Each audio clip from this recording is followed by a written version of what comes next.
Hi, Our Health gang. How are you guys? I promised Toya that I'd do a little demo of squatting for the American Cancer Society fundraiser 50 squats per day challenge for a month. That's a lot. I'll say that's a lot, and I squat a lot.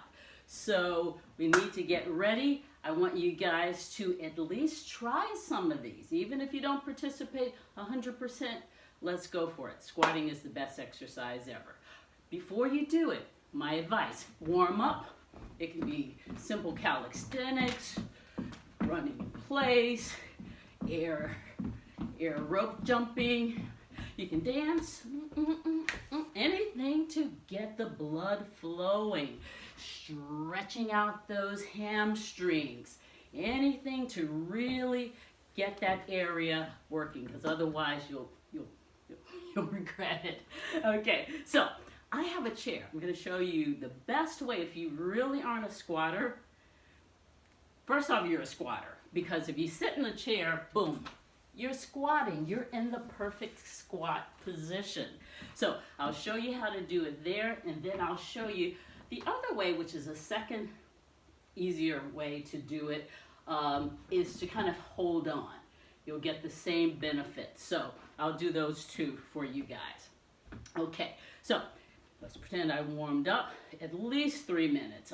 Hopefully 5 minutes of warm up. And the chair is going to be our squat mate.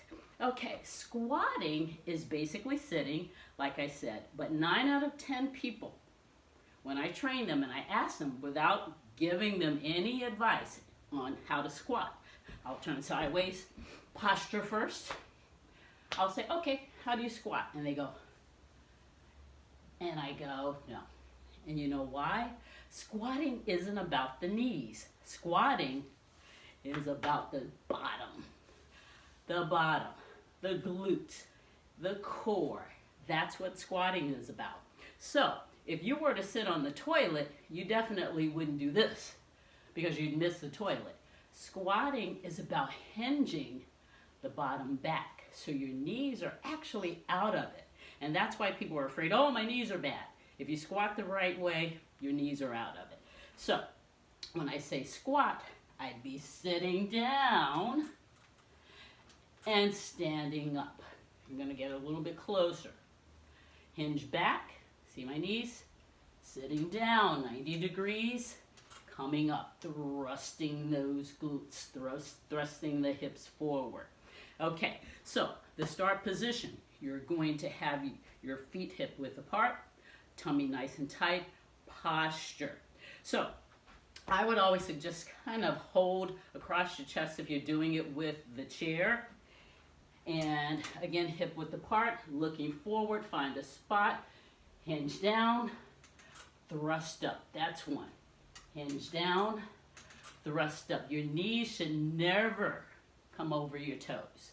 Okay, so a little more advanced one. I'll move this chair back a little bit, hanging onto the door. Again, posture. You're still hip width apart with your stance, tummy nice and tight. And if you're not really flexible yet with a squat, that's fine. You can, again, hinge back and only go a quarter squat and up. Same technique. Knees are out of it. Hips are thrusting. You really want to work to 90 degrees to get well, it's not the most work, but at least 90 degrees, which again, hinging back, sitting down, chest nice and high, 90 degrees, parallel to the floor, thrusting. Hinge back and down, thrusting. And if you have very healthy knees and you're a very experienced squatter, hinging and going below 90 so that you can really get that full range of motion. Okay? It's not the easiest thing, 50 per day. I will tell you, day 2 or 3, your legs are probably going to feel like you are Frankenstein. But again, stretch them out after. Stretch. Stretch. This is the best one. Oh, pulling those quadriceps, stretching out those hamstrings. So Good luck with it. Join the fun. I will see you online. Happy Thanksgiving. Happy Thanksgiving. Happy Thanksgiving.